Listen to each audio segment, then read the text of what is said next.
How can we know what the actual death rate of COVID-19 is if we are not going to be very, very particular about separating those who had pre-existing conditions?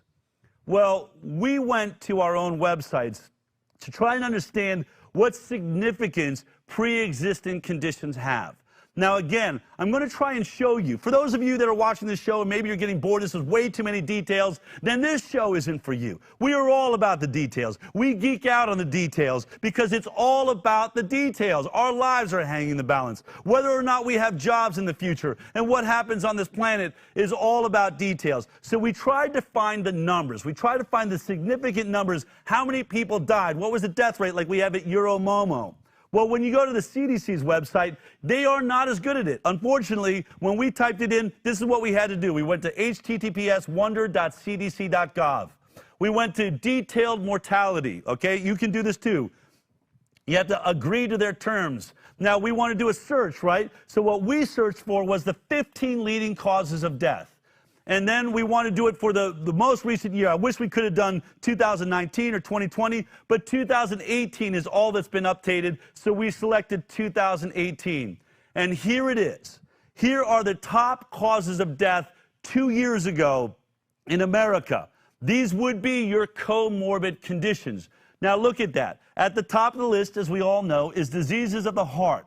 655,000 people in America died in 2018 from heart conditions. Certainly heart conditions would be a pre-existing condition. We also know that those people that are on ACE inhibitors are at higher risk, it appears. There's studies coming out and people investigating because ACE2 is where coronavirus rides. I'm not going to get deep into details, but you could be at heightened risk. But what if you have coronavirus and a heart disease and you're in the hospital? If you die, are they going to list it as a COVID-19 death? Now look just 4 rows down. This is an extremely significant number.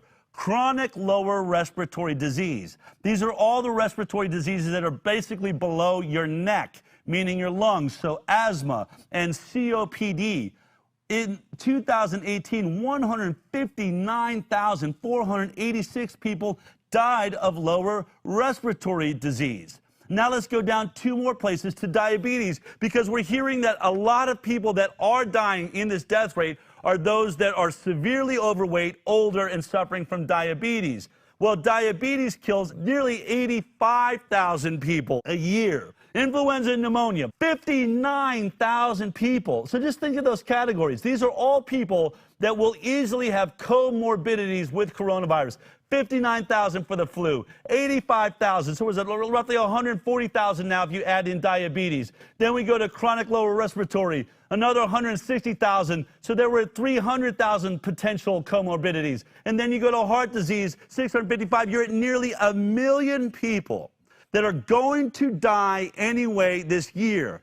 What happens to your numbers if COVID-19 is in there? Now, certainly you would want to be really defining the difference so that you don't list people that were going to be dying of heart disease, right? So that we don't bolster these numbers. Because we're saying 100,000 to 200,000 are going to die in America if we do everything right. Now, I want you to think about this.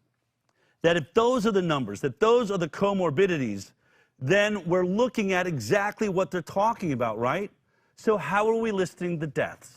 How is this getting listed? I'm hoping, just as Bhakti is in Germany, we're all hoping America's going to be really, really tight about this, right? We're really going to nail it down.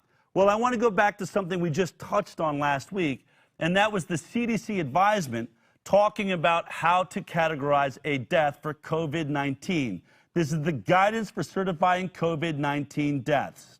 And what it goes on to say, it is important to emphasize that coronavirus disease 2019 or COVID-19 should be reported on the death certificate for all decedents where the disease caused or is assumed to have caused or contributed to the death. So they literally tell them right there, go ahead, and even if you're assuming, if the test didn't come in and you have to assume. Now, it goes even deeper because we didn't really look closely at the death certificate itself. And I want to look at that because it tells you how to fill this out. This is very important. Remember, we want to be selecting out whether you died of heart disease or a lower respiratory illness you already had, right? Here's how it tells you to fill it out. If the decedent had other chronic conditions, such as COPD or asthma, which would have been the 159,000 people that died in 2018 or virtually every year, that may have also contributed, these conditions can be reported in Part 2. In Part 2, what does that mean? Part 1 and Part 2. Well, here we look at the death certificate. In Part 1, you will see that's the top section here, and they tell you how to fill it out. So this patient, I'm imagining is an imaginary patient, had an acute respiratory distress syndrome for the last 2 days, so obviously they were going into a major problem. They also had pneumonia for 10 days, and they were diagnosed with having had COVID-19 or assumed to have had COVID-19, which is what they tell you, right? So put that in the top group, and what you're going to list this as is a COVID-19 death. Now, if they were suffering from something else like a heart disease or COPD, which they told you with an acute respiratory illness, put that in Part 2. Part 2, the less significant part of this document, meaning it very well will read not COPD killed you or some other lower respiratory illness you were suffering from, but we will list it as coronavirus. You may think that I'm pushing this, but this is the actual document that was sent out.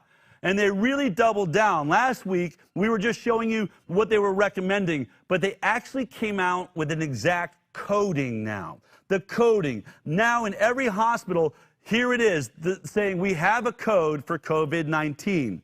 This is the article. The new ICD code introduced for COVID-19. This was March 24th. Remember, March 24th is right about the time you start seeing the COVID deaths exploding. Right there.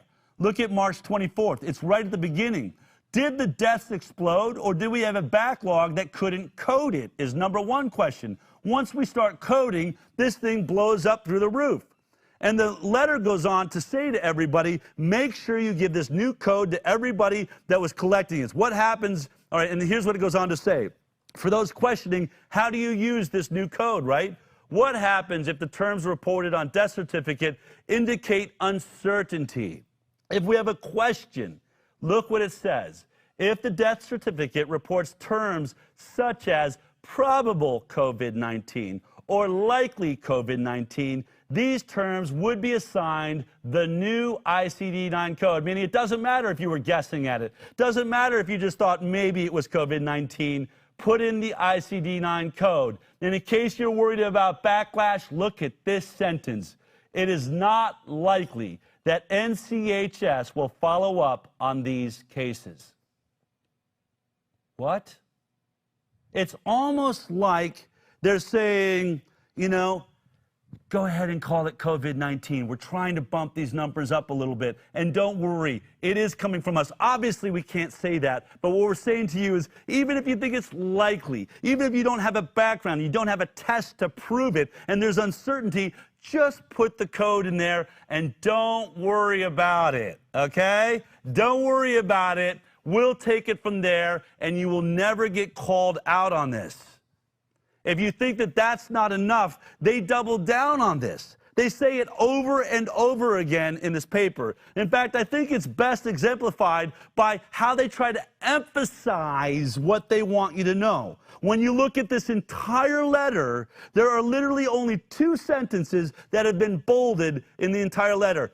The top, new ICD-9 code introduced for COVID-19.